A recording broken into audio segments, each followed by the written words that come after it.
soulmates, back together again. Together again. Donnie and Roberta. More like Marvin Gaye and Tammy Terrell. Mary J. Blige and Method Man. Oh. You know what? It's funny you bring up Method Man because Method Man was at the White House yesterday. Was he? For that Juneteenth celebration? That's right. We're going to get into that a little bit later on in the show. We're also going to talk about the latest on the NYC commissioner who is stepping down after recently accepting the role, plus what the FDA has to say about the new COVID boosters. Welcome to your Wednesday edition of Fox Soul's Black Report. I'm Courtney Hicks. And I'm Nicordelai Corte, plus the black photographer who's suing Urban Outfitters and the best HBCUs to get an online degree.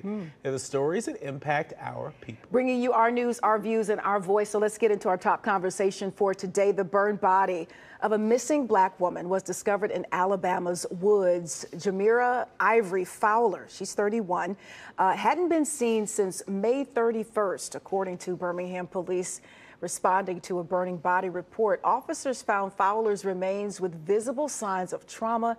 She had been shot. Birmingham resident Herbert Brown, who noticed the flames, found the shocking sight of a burning body. Birmingham police are investigating the case as a homicide. No arrests have been made, and the connection to the Facebook Marketplace meetup remains just a bit unclear, but that's what they're saying, that this is where this investigation starts, with a meetup. Yeah, and this is just another reminder, when you see something, say something and do something. And Herbert Brown, who you alluded to in the story, he was the Birmingham resident that saw this burning car. He said, quotes, "I went out there with a big flashlight and I looked over the fence and there was a body on fire. I thought, Lord, who would do something like this?" Yeah, pretty horrific. And it really brings to mind how careful we need to be, you know, not just with, you know, Facebook Marketplace meetups, but anything that really asks for, you know, some kind of connection, whether it be online, whether it be in this place in person. I'm assuming there was some exchange of goods. And I've done that before, where I've purchased via Facebook and I had somebody with me, and that person that I was purchasing from had somebody with them. We connected a little bit online, so we got a little familiar. We were from the same neighborhood, so we picked a big, huge, busy parking lot off a main street.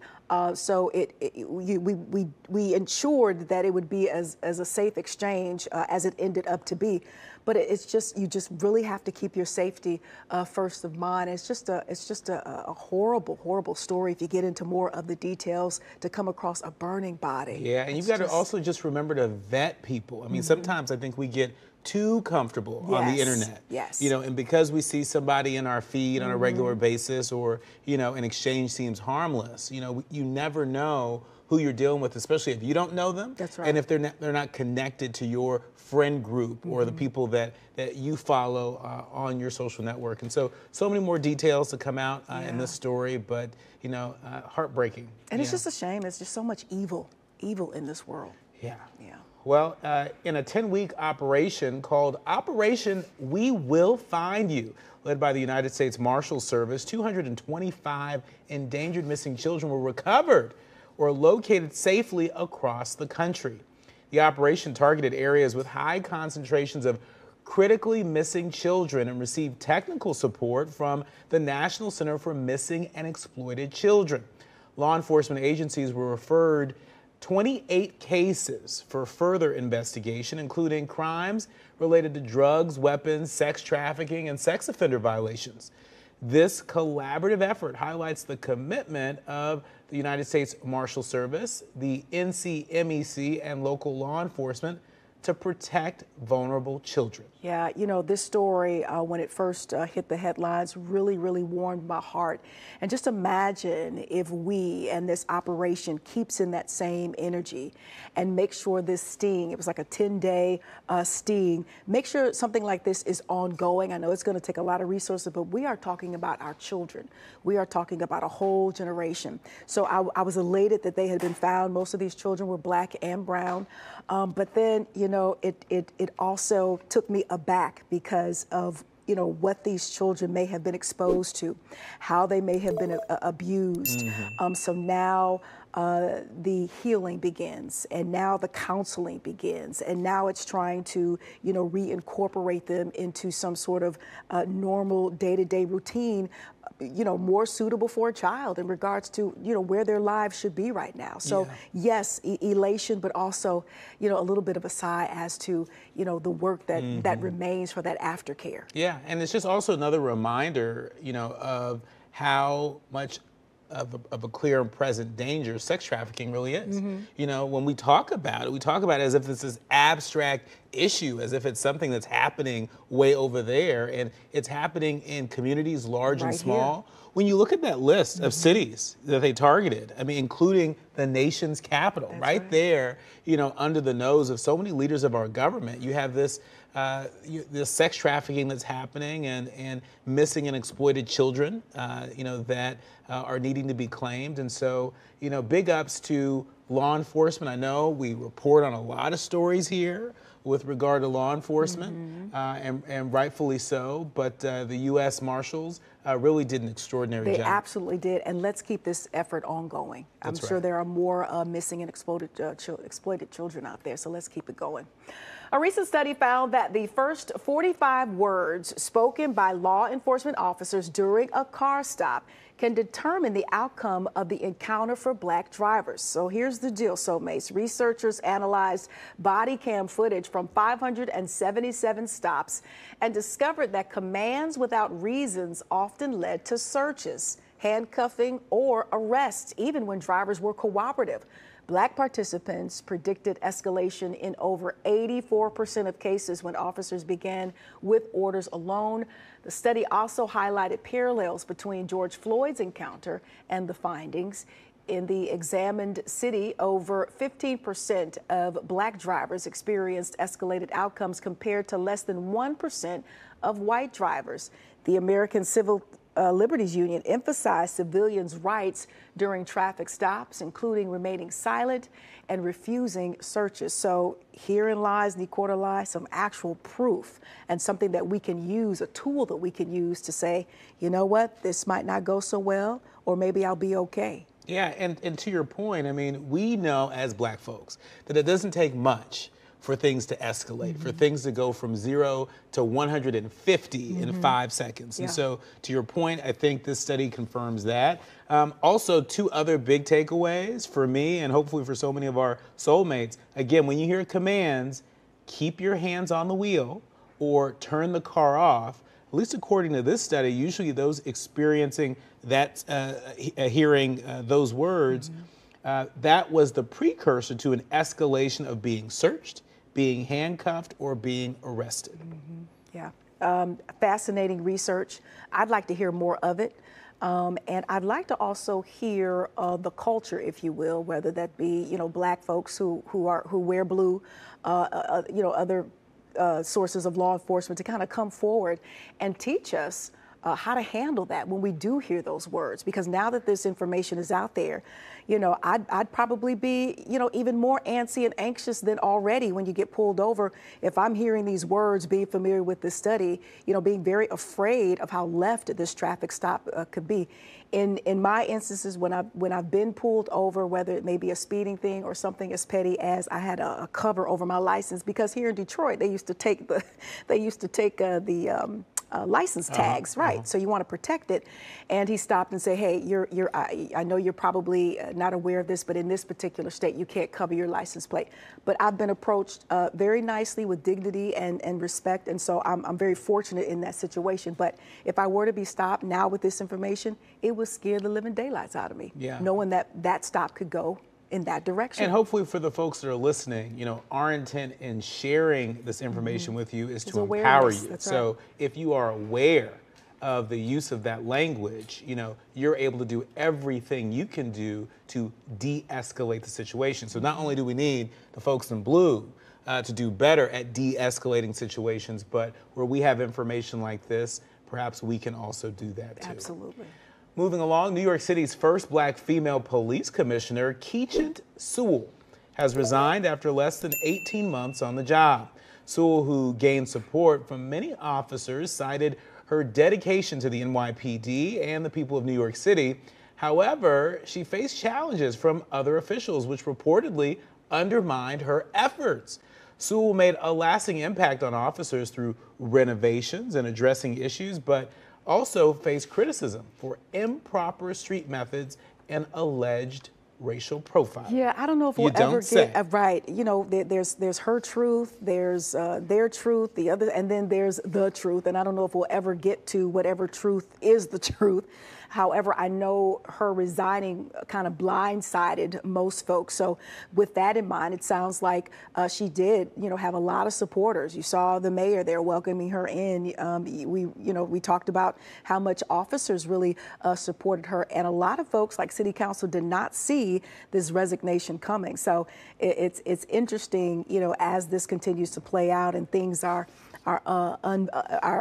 unveiled, if you will, or go by layer to see what the real cause of her resignation was. And you know, it was a good look. It was a sister. It's going to be interesting to see what this really boils down to as to why she decided to abruptly leave. And it's just another reminder that the culture of policing, that's a really strong current. Mm-hmm. There's a really strong culture that exists in police departments across the country and around the world. And New York City, being the biggest police department in the country, right, is no different. And so, you know, 18 months on the job, you know, that's really just the start of beginning to create change, and beginning she was making a lot of progress, to recruit leaders that are aligned with your vision. And so I don't know, I think more information is going to come out, but I suspect that there's something fishy. I was going to say there's something else there. Fishy there's definitely something else you know, especially being a historic first, right, and being a veteran of the New York City Police Department. And so you know, who knows what she will go on to do next, but I'm sure she has a story to tell. That could be it. Maybe she got a better offer, you think? A better opportunity, maybe? I think anybody in that position, whenever you decide to leave, I'm sure there are lots of great offers for, you know, a commissioner for the NYPD. I think it's so soon in her tenure, who knows? But, you know, I think this is, it's shocking. Yeah. I think she has a story to tell. Absolutely. And I hope that she'll join us here on Fox Soul's Black Report, or, you know, wherever, you know, to tell that story. Yet to be determined. Yeah. All right, let's move on to civil rights lawyer Jill Colin Jefferson, who was arrested while recording a traffic stop by the Lexington Police Department, whom she is suing in federal court. Jefferson's lawsuit accuses the department of false arrests, excessive force, and intimidation. The arrest occurred days after an assistant attorney general visited the town regarding allegations of police brutality. Jefferson was charged with misdemeanors and remains in custody, refusing to pay a processing fee, as she believes her arrest was unlawful. And it could possibly be, but I'd have paid that processing fee and get on out of there to work outside of the jail than having to work from the inside out. But, you know, I think she's standing on principle. I think as a civil rights attorney, I think, you know, she figured that she could draw more attention to the system that she's trying to change. I mean, it's no coincidence that Jefferson was arrested 9 days after Assistant Attorney General Kristen Clark of the Department of Justice traveled to Lexington to meet with community members about allegations of police brutality in this really small town, right? This ain't no big town. This is a small town. So she's driving, she's pulled over, she complies with everything, and she's still taken in. And by the way, let me just say that not only was she booked at the Holmes County Jail, where she remains pending a court hearing, but that hearing hasn't been scheduled as of Sunday morning. And so, wait a minute, for a traffic stop? Yeah. Well, I would pay the processing fee. You can't schedule a hearing? I would pay the processing fee and fight the good fight outside of jail.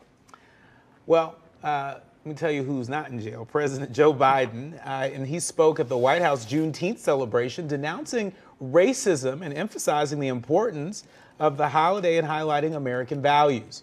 The concert featured performances by Jennifer Hudson, Audra McDonald, and Ledisi. Oh, she tore it up. Biden called on Americans to choose love over hate and urged them to remember and embrace history rather than erase it. He highlighted the ongoing threat of racism and emphasized the significance of Juneteenth as a federal holiday, breathing new life into the essence of America.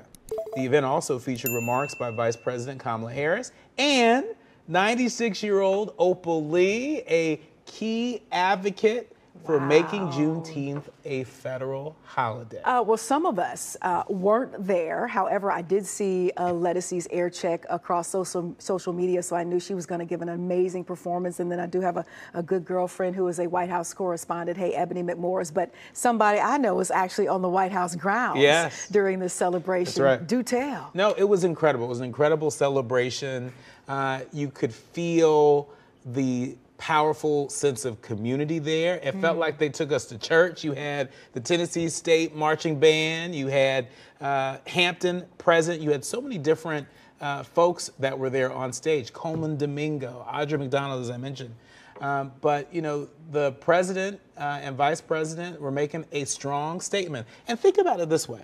What a contrast. On the same day that former President Trump was arraigned, right, for his most recent indictment, you know, look at what they were doing on the South Lawn at the White House. Look at the MAGA crowd that was cheering on President Trump in Miami versus the crowd that was on the South Lawn at the White House celebrating our freedom in a way where our ancestors can rejoice. And speaking of Juneteenth celebration, following the federal recognition of Juneteenth as a holiday, states differ in their observance of this significant day marking the end of slavery, while at least 28 states and the District of Columbia have established Juneteenth as a public holiday with paid time off for state workers.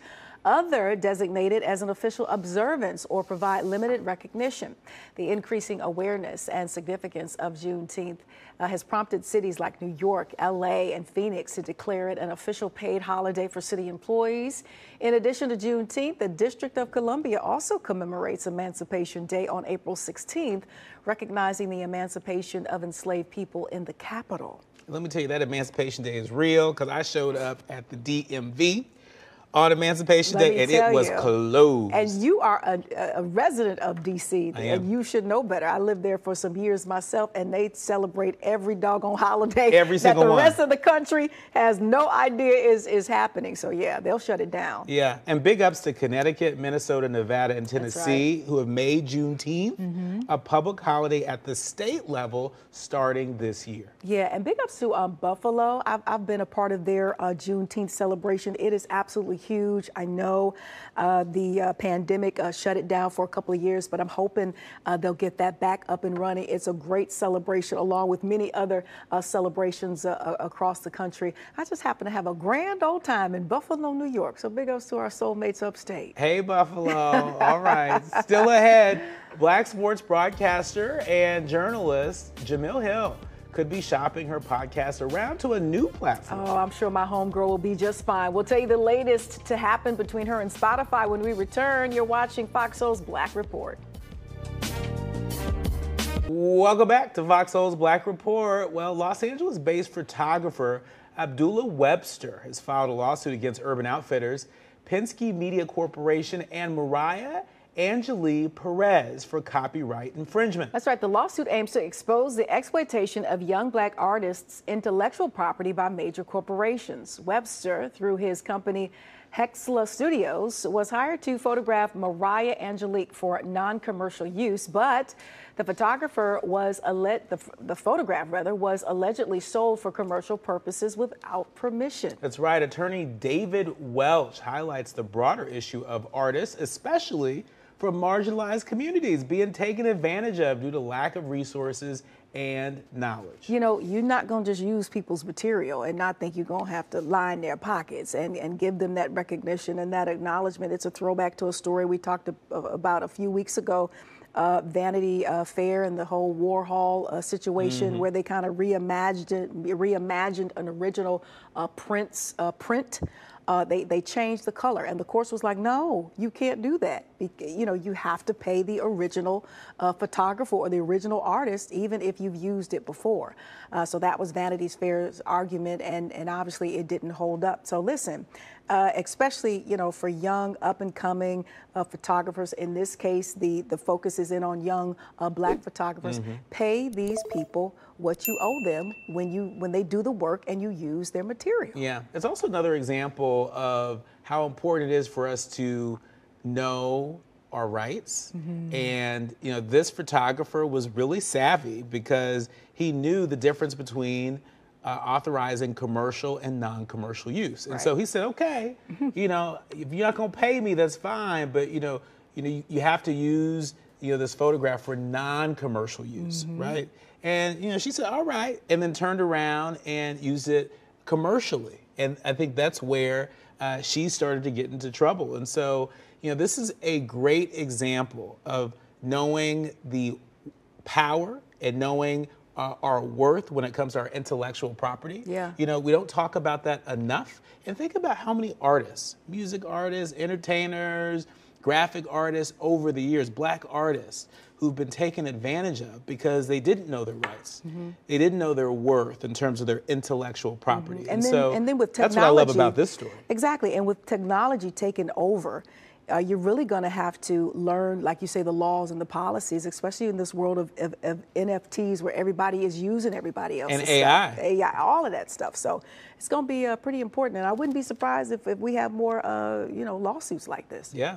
No, you're right. Well, moving along, the FDA Advisory Committee will meet to determine new COVID boosters targeting emerging strains. The goal is to address emerging variants expected this fall, similar to how the flu shot is updated annually. Well, the previous update targeted the original strain and BA.4 and BA.5 Omicron subvariants. FDA scientists recommend targeting XBB variants, including the XBB.1.5 strain. Okay. Currently accounting for 40% of U.S. cases. Now, the World Health Organization and the European Medicines Agency support this approach. The committee will decide which specific XBB lineage should be included, but it's unclear if the new vaccines will be recommended for everyone and if the original strain will still be targeted. Well, thank you for giving us to the decimal of that percentage. Whatever all of that meant, that was really good. You read that really well. Listen, I sat on my couch and I cried when it came to the first vaccine, the first round. I did not want that in my body. I just had a hard time trusting it. But listen, the Spirit had to minister to me and say, Courtney, trust me. And if this is what they're saying, needs to be done, I know how to, bless medicine as well. So I went ahead and got it done. And thankfully, I caught COVID, but it was after the wave. Yeah. And it was after, the whole round of vaccines, including the booster. And, it just felt like a really, really bad cold. So I'm thankful. And I'm down for whatever booster needs to be taken. I quickly came to the conclusion that this is going to be a thing like the flu, even though I don't take a flu shot every year. COVID has wreaked havoc. There are families that are incomplete now, families that are missing loved ones who should be here had not it been for this virus.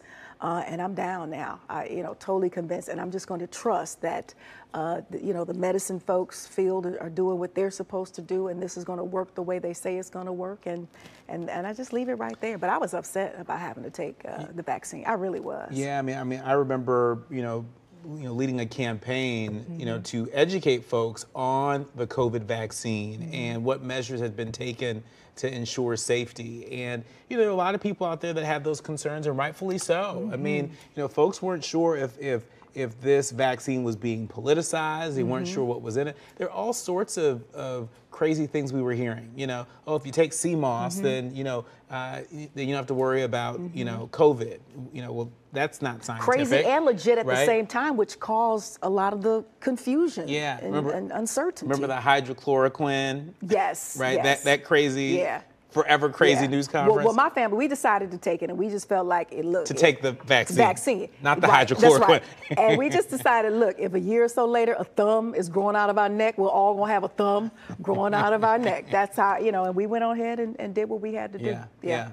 All right, let's move on here now. Nigeria Air's certification application has been rejected by the Nigerian Civil Aviation Authority.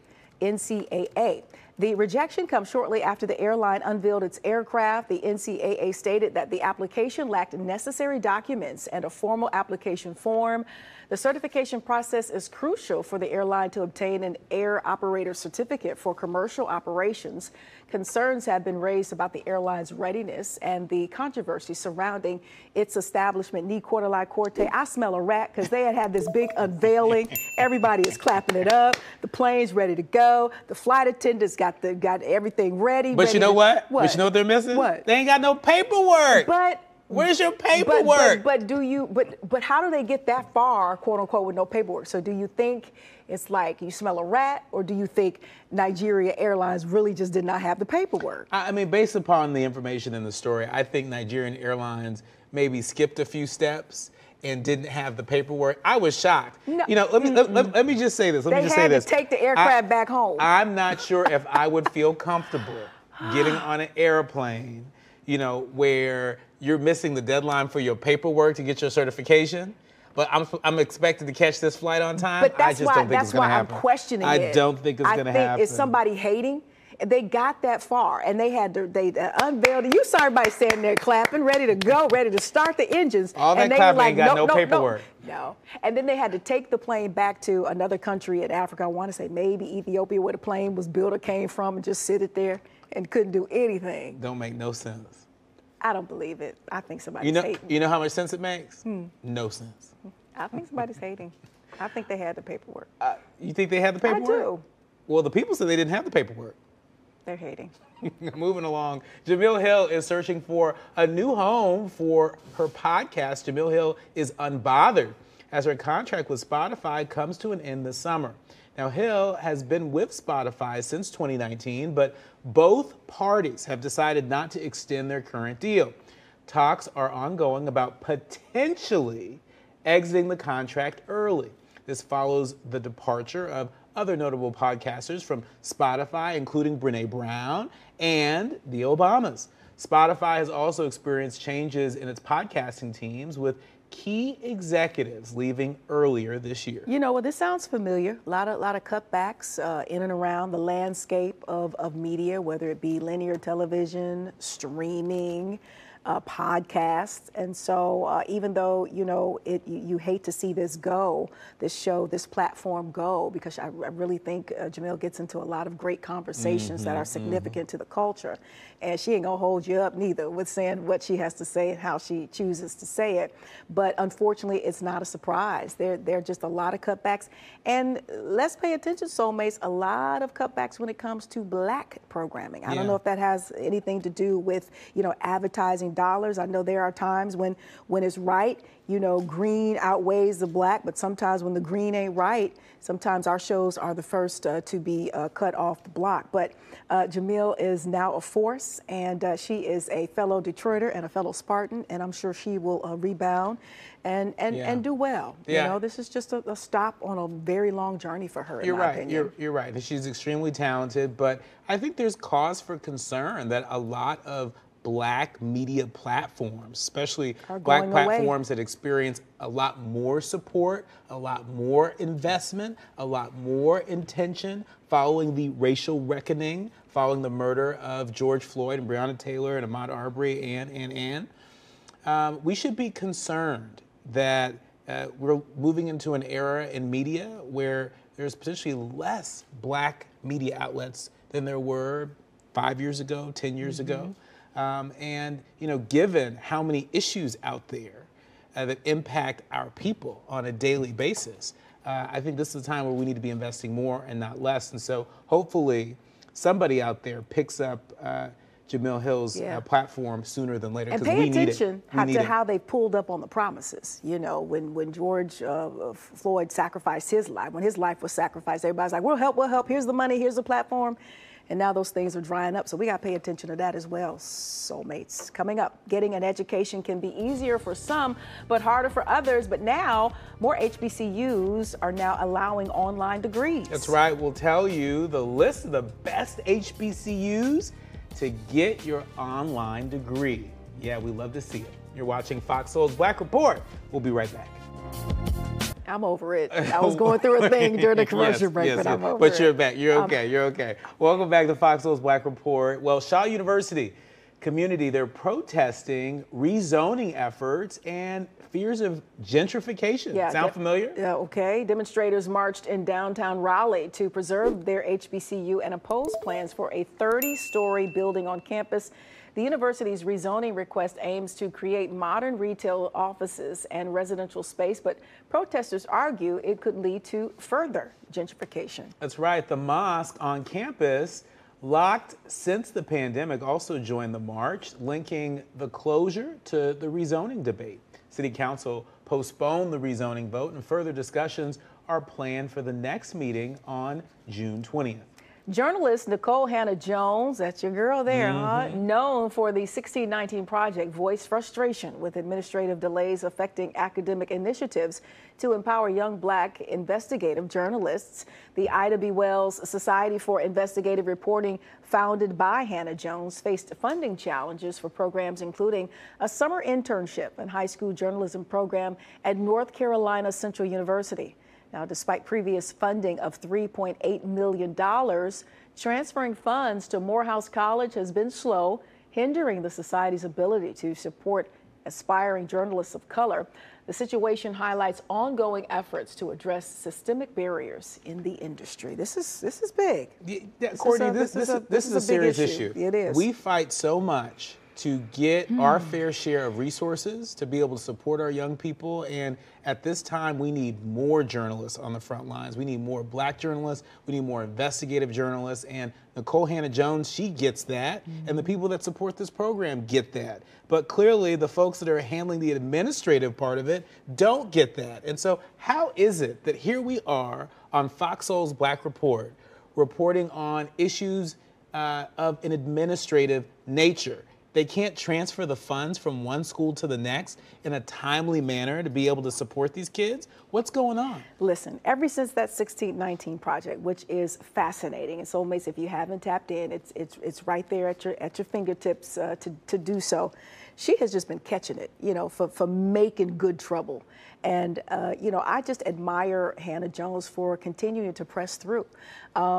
She really is down for the culture. She really is down for the truth and transparency and bringing us this history and these facts and these little known facts that maybe we should know about or now we can know about based upon her beautiful body of work, that being 1619 and all the other things that have come along with that, the opportunity to teach and speak and all that she has come up against. Every time she goes to just talk her truth and put it out there, the way that she has studied it and curated it, she always comes up against something. And I just hope she stays encouraged to continue to press forward and stir up that good trouble. And speaking of stirring up good trouble to all of our soulmates out there that are watching, I believe in a call to action.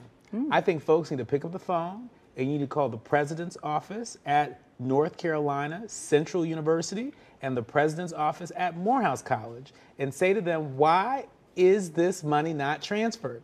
I think you need alumni to make some noise in order to make some change. And so I hope our soulmates take up our call to action. In a nod to their historical legacy, historically Black colleges and universities, HBCUs, y'all know what I'm talking about, are expanding their reach by offering online degree programs.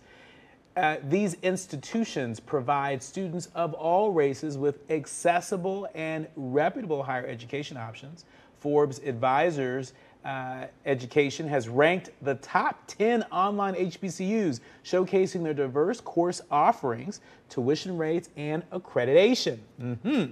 Among the featured schools are Clinton College in South Carolina, Tugaloo College in Mississippi, University of the Virgin Islands in St. Thomas, Elizabeth City State University, North Carolina, Tuskegee University in Alabama, Denmark Technical College in South Carolina, Mississippi Valley State University, Tennessee State University, North Carolina A&T State University, and Hines Community College at Utica. Utica? Mississippi? In Utica, Mississippi. We got them all in see there. you, Utica, Mississippi. We got them all in there. All right, let's come back here to FOXSOUL's headquarters here in Detroit, where 20 Michigan high schools have been selected by the College Board for a fall pilot program on advanced placement AP African American studies. The program aims to provide a comprehensive and contemporary understanding of African American history, going beyond traditional narratives. Now, despite controversies over the curriculum, Michigan educators and students are enthusiastic about offering the course. The pilot schools are located in metro areas including Detroit and Grand Rapids. The AP course covers a range of historical topics and faces opposition in some conservative regions, but the program is a part of a nationwide rollout, with the course expected to be widely available in 2024. And Dr. Nicola-Corte, this has to be music to your ears. Music to my ears, I'm sure music to the ears of a lot of our soulmates. You know, this is important work, and hat tip to the leaders here in Michigan, you know, that are not leaning into the nonsense and the hysteria and the crazy that we see coming out of places like Florida.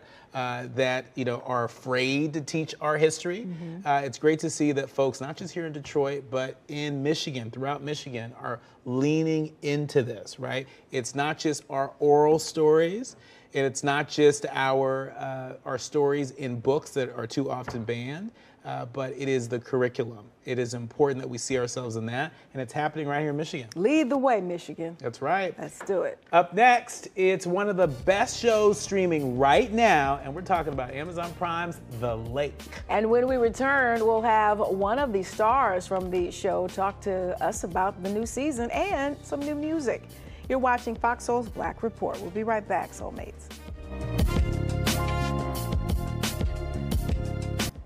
Welcome back to FOXSOUL's Black Report. Since its premiere last year, it's become one of the most talked about shows on TV right now. Well, now we're talking about the hit streaming comedy series, The Lake, about young adults who hope to find, you know, reinvention, romance, and friendships, but instead finds all of the drama, all of it. Lots of it. And here to talk all about season 2 and the new music for the show is Madison Shamoun. Welcome to the FOXSOUL Black Report. How you doing?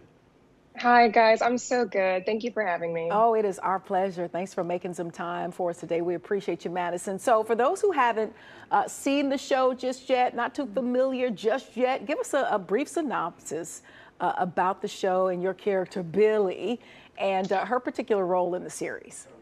Yeah, of course. I mean, season 1 and season 2, they follow your favorite family for a crazy, wild summer. We've got sibling feuds. We've got wacky stepmoms. This season, we have a farce and an ongoing mystery. So season 2 still has that kind of same fun and wild raunchiness, but like with a whole lot of heart going on. The wild raunchiness. We love it. Okay. we can dig that wild raunchiness. That's right. That's right. So Madison, you give a wonderful performance as Billy, and we love you in All American. But talk to us about how you got your start in the business, and you know what made you want to be an actor. What made you want to be a part of this project? Yeah, I mean, I kind of came out of the womb singing and dancing. I don't think my parents knew what to do with me. Those poor people. So they were like, put her in dancing, put her in singing, put her in a commercial class. And I ended up going to college at UCLA, and I studied acting. And then once I graduated, I just assembled my team, you know, got people together, got a good group around me.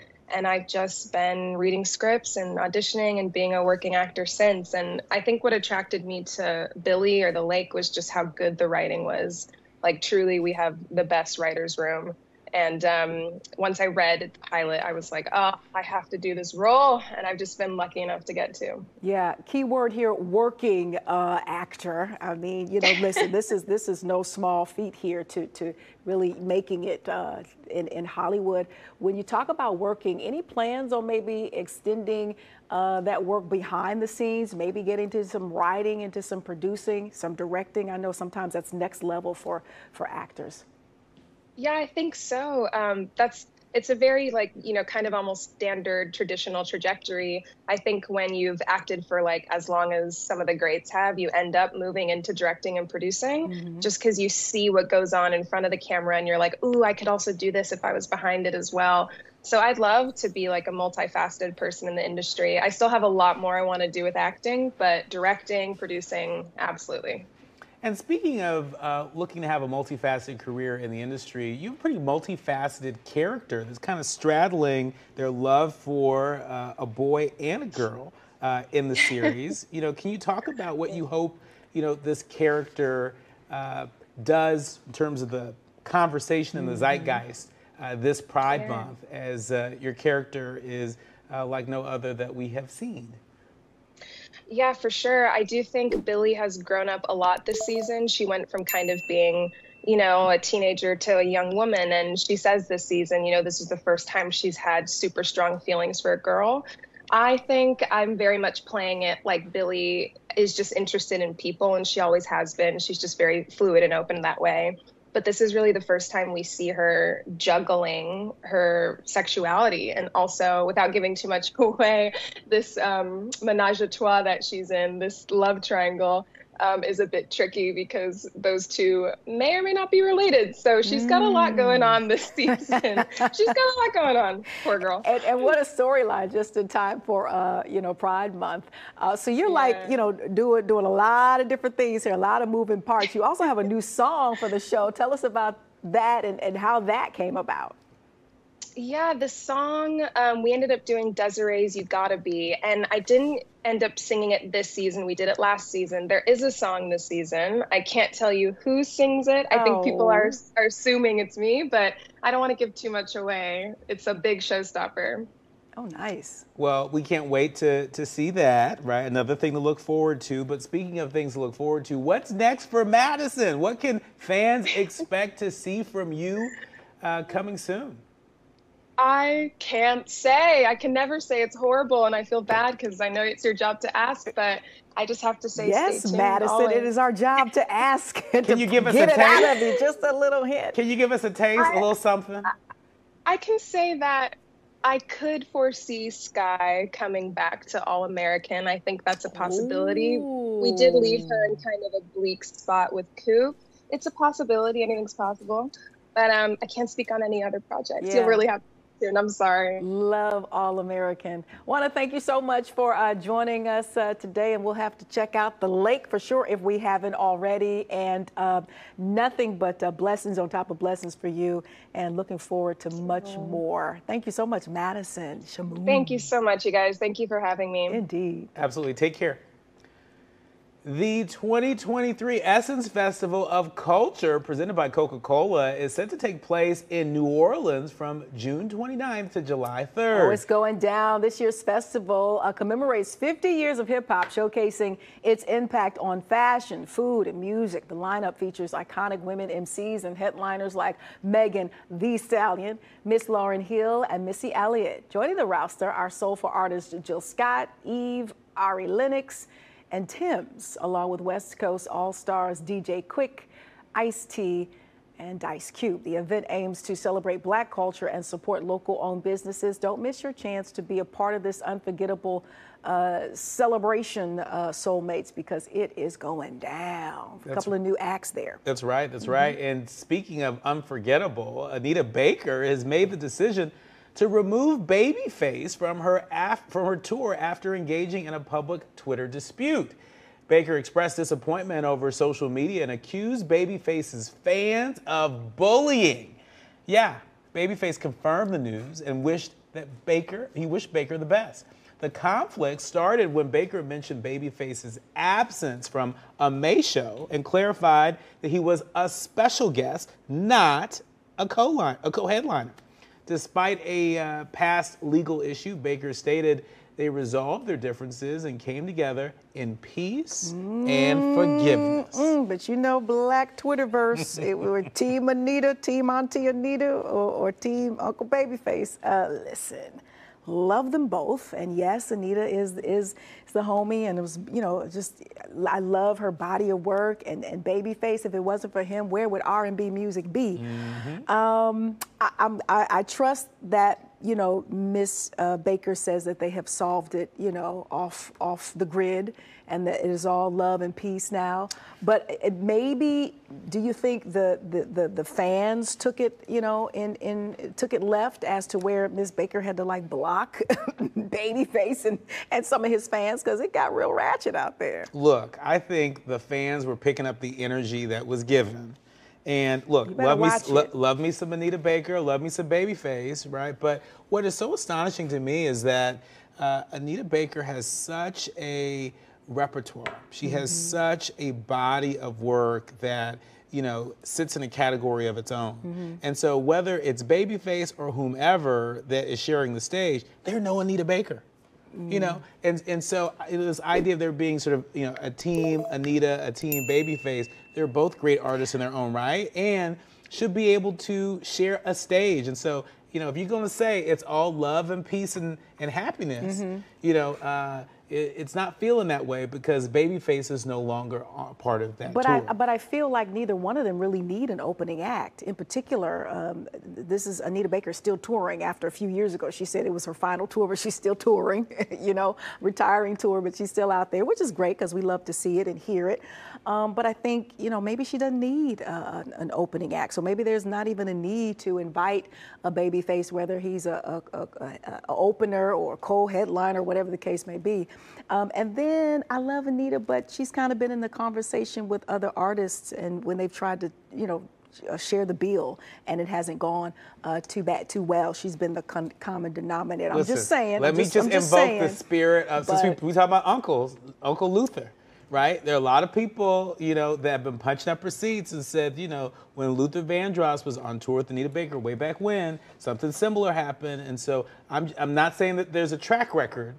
I'm not saying it, but there are other people that are. Yes, you is. By saying what you just said. Say what you're saying.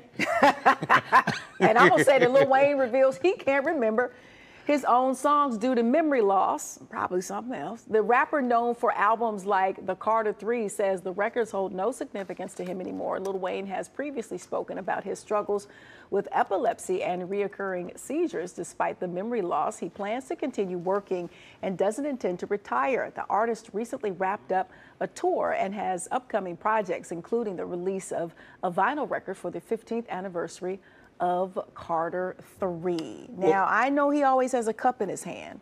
Now, I don't know. A cup of what? I don't know. I'm not gonna say what. Maybe he's just staying hydrated. But I have to, you know, I don't know what's always in that cup, but I'm gonna go out on a limb and say what is either in the cup or has been in the cup could possibly also affect his memory. Because have you kind of like seen him lately in an interview? You're like, what's, you know what I'm saying? Yeah, he did. Don't get me wrong. I love Lil Wayne. You know, he's you know, a top notch, especially when it comes to Southern, you know, rap music from that area. But yeah. Well, you know what? I'm glad that Lil Wayne had the courage to share what's really going on, because there are a lot of folks out there that don't seem like themselves in interviews or in other settings, and you know, they don't ever, you know, come clean about what's going on. And so, you know, memory loss has got to be extremely frustrating, especially when you are a musician. And so, you know, we wish him well, you know, but I feel like there's more to that story, and I hope he shares that at some point, so that other people may not, you know, make those decisions or those mistakes. But there's been a lot of, you know, rap artists through the years where we know that, you know, drugs has been a part of their everyday. There have been some that have been transparent, some that, you know, you see a lot of cups and a lot of smoke and a lot of puffing and a lot of la-la and a lot of dust, if you will. And some of them have kind of come clean and realized that, you know, they can't continue on that path. And so we watch some of them sort of kind of move away from that, mature out of that, if you will. And then, you know, we have a whole, you know, generation of artists who are, you know, you can tell that what they do is what they do, especially if you listen to the lyrics, if in fact, you know, the lyrics are the lyrics. You know, so I don't know, but I just want people to be healthy and in their right mind. I've got some, you know, people in my life who smoke, and they can't remember nothing. And it's so frustrating. Nothing. How much? Nothing. Like the trash goes out on Monday. All right. They get nothing. All right, well, we got something. Up next is our favorite segment, Black Excellence, and we're talking athletes. Yes, we'll tell you all about how one former bad boy, there he is making his legacy very, very lucrative. That story on the way. You're watching Fox Soul's Black Report. You don't want to miss this story. It's a good one. It's really a good one. It's so good.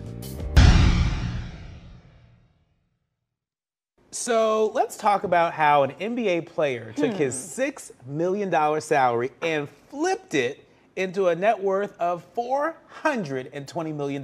The bad boy Detroit Pistons of the late 80s are remembered for 2 championships, but their physical style of play and feuds with major rivals from the era gave them a bad reputation. But Vinnie Johnson, who you see here, nicknamed the Microwave, because he can come off the bench and score a whole bunch of points. He provided crucial scoring off the bench, but his greatest accomplishment came after his time in the NBA. He retired back in '92 and wanted to grow his NBA salary. So in '95, he started the Pistons Group company that made packaging supplies for automakers. That's right. Johnson eventually partnered with General Motors, and his company is now worth nearly, get this, $3 billion. What? With Johnson still serving as the CEO and chairman, his story is an incredible example of an NBA player turning their earnings into a massive fortune. I remember Uncle Vinny, and now when you see him, he shows up in a full mink,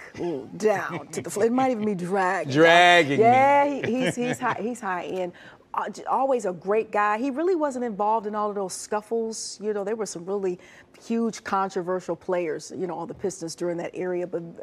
But then he would come off that bench, you know, tap in about 20 and points, and we'd be on our way to a win. I'm glad we can feature this story. For the full rundown on today's stories and more, you can access Fox Soul's video on demand on any of our partners, and you can access past shows and other content. Don't forget to download the Fox Soul app. It's free. I'm Courtney Hicks. And I'm Nicordelai Corte. On behalf of the entire team here at Fox Soul's Black Report. It takes a team. It takes a village to produce a Fox Soul Black Report. And yesterday I was solo. I said, stay lifted. Well, we're going to tell them again. Stay lifted. Bye, y'all.